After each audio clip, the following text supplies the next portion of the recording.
Difícil. Es un poco... Difícil porque lo que ha pasado en los últimos años, especialmente en el Gran Buenos Aires, después de la Ley Federal de Educación, es que la historia ha desaparecido de muchos programas. Claro.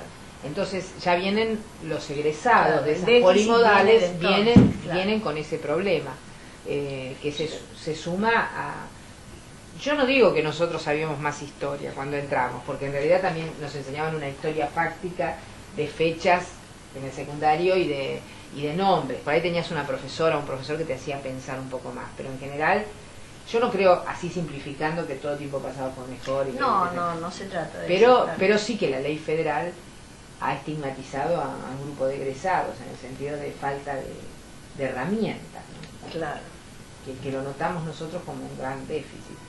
Pero yo también, no sé cuál es la gravedad de todo esto, ¿no? O con qué instrumentación puede cambiarse.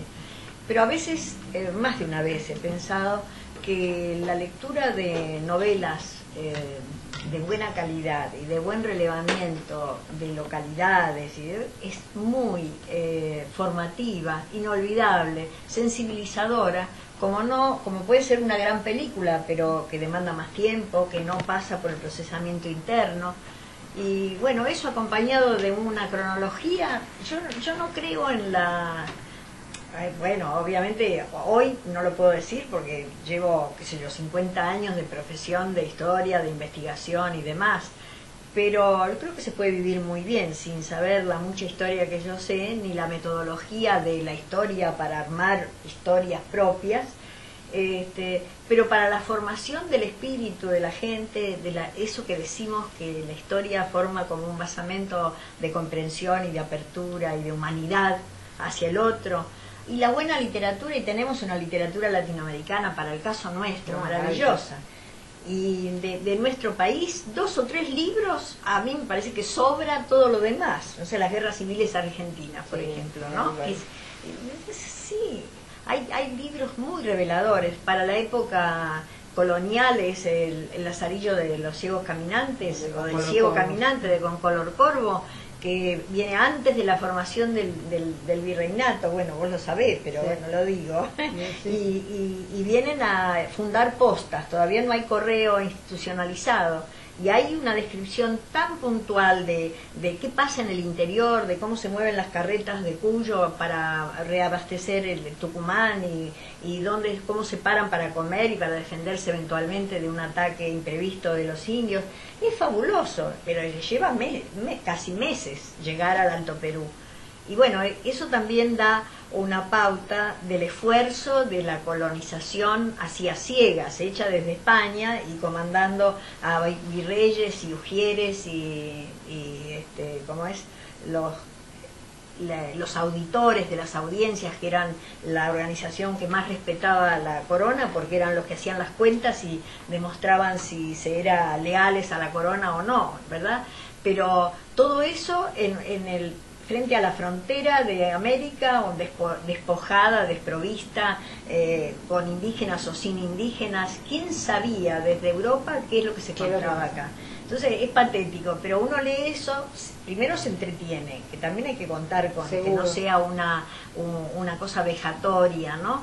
Y después se aprende muchísimo y se estima el esfuerzo de cambiar eso, de hacer de ese páramo, digamos, un lugar civilizado, entre comillas, ¿no? Y de tu formación, Eve, ¿qué pensabas cuando estudiabas en la facultad de la enseñanza del profesorado? ¿Qué diferencias? Mira, para serte honesta, sí. Vos sabés que yo empecé a estudiar 10 años después de casada con mis 3 hijos chicos. Así que estudiaba en mi casa, sacaba los libros de la biblioteca, libros que nadie sacaba, que a lo mejor el profesor había mencionado, y me hacía la panzada en la cocina cuando todos ya habían decidido a dormir. Yo traduje cosas no me acuerdo ahora el nombre de cómo se llamaba, empezaba con B larga, el que descubrió las ruinas de Machu Picchu desde el avión arriba y dejó unas memorias escritas. Y a mí me fascinó eso, y lo traduje y se lo llevé a Casani.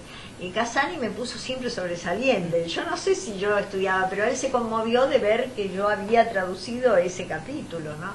pero y después con Flora Tristán, que el viejo Oría, por ejemplo, se la pasaba contando cuentitos, pero cuentitos jugosísimos que yo juntaba, y por ejemplo habló de Flora Tristán y habló de que era la tía de Gauguin, y yo me fui a la biblioteca y me llevé las memorias de Flora Tristán cuando nadie las leía, pero toda esa cosa de tener las antenas muy prontas para suplir mi falta de tiempo, y bueno, no me perdía las clases de Pairó. Yo no en vano, una hija mía pinta, yo tenía que haber pintado, pero nunca pinté. Pero tenía una profesora que era muy distinguidísima en el profesorado. A eso quería decir, que bueno, pero después, haceme acordar, que me decía que yo tenía que pintar. El caso es que a mí me fascinaba Pairó, hubiera hecho cualquier cosa, que a mí ido de rodillas a escucharlo. Era con el único que no me dormía, no porque me aburrieran, pero estaba tan cansada que en cuanto me sentaba a escuchar me agarraba un sopor y nada, era terrible. Bueno, pero con Pairó me despertaba así, se me ponían todos los pelos de punta. Sí, nosotros en el profesorado estaba la esposa de Pairó, que después fue la ex esposa de Pairó. Claro, claro. Yo tuve de profesora en Historia del Arte también, era fascinante. Sí, era fascinante. Qué gente, por favor, una maravilla. Bueno, pero yo quería decir algo que dije que me hicieras memoria. Sí. Que mis profesoras del Liceo 2, una se llamaba Tamburini, la otra Gali Mainini, la otra Bigot Cabral, el padre de María Sáenz Quesada, eran todos apellidos, si vos los remitís a la no sé, al cartabón aristocrático, eran todos de familia aristocrática. La Pita Martínez, que era maravillosa, era muy buena profesora.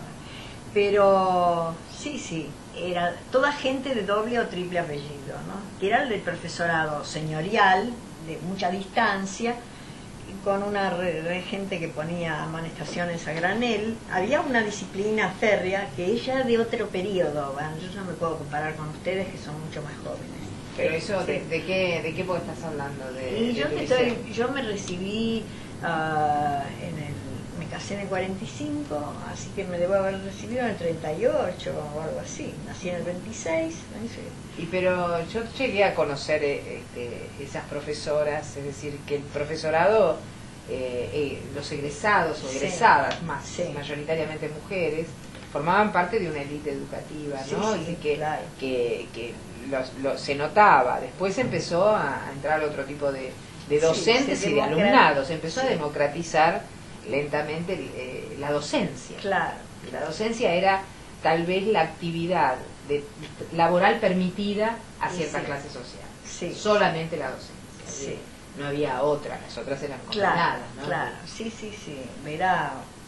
Yo, por ejemplo, que éramos de extracción muy modesta, aprendí máquina y taquigrafía en mi casa. Y bueno, un día después de haber terminado el liceo, estaba discando donde buscaban dactilógrafos y qué sé yo. Claro.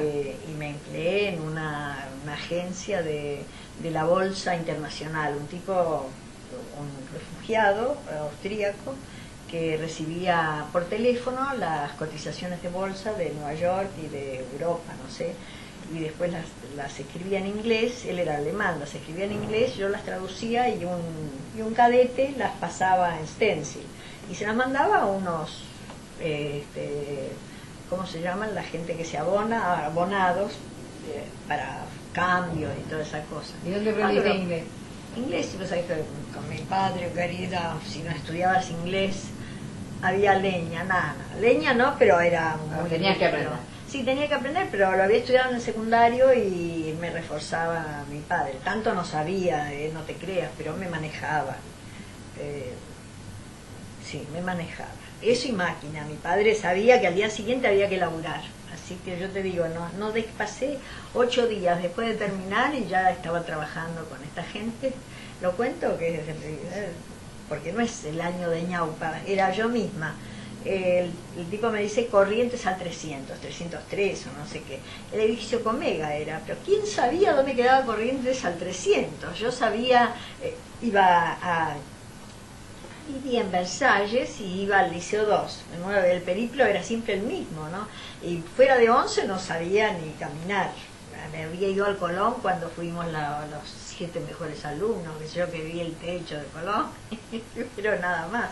Bien. Ese era el barrio que yo rescato, digamos, ¿no? Como formativo, como el ámbito de solidario, de donde sabés el paso que das y la cuadra que sigue que es, ¿no? Y bueno, ese día llovía, ese día que el tipo me dijo, bueno, venga cuanto antes. ¿Media hora puede ser? Sí. Bueno, no tenía idea. Llegué a 11 y llovía cántaros, me tomé un taxi. El taxi más rasposo que nunca volví a ver, un taxi más roñoso que ese, porque me cobraría menos, pobre, yo lo que sabía. Y el tipo tomó por Bartolomé Mitre para llegar a Corrientes al 300. Imagínate, desde 11 yo pasaba el tiempo y no llegaba. Y sí, ¿para qué? Se apura. Dice, vamos a dar una vuelta, me decía el tipo con una gorra. Yo siempre me acuerdo de esa cosa de fascineroso, siempre optar por la primera salida. ¿Y llegaste a tiempo? Llegué a tiempo y entendió todo de que llovía, que estaba lejos. Y bueno, pero entré al Comega, al piso no sé qué cuánto. Bueno, ahí estuve un mes nada más. Bueno. Pero trabajé siempre, siempre.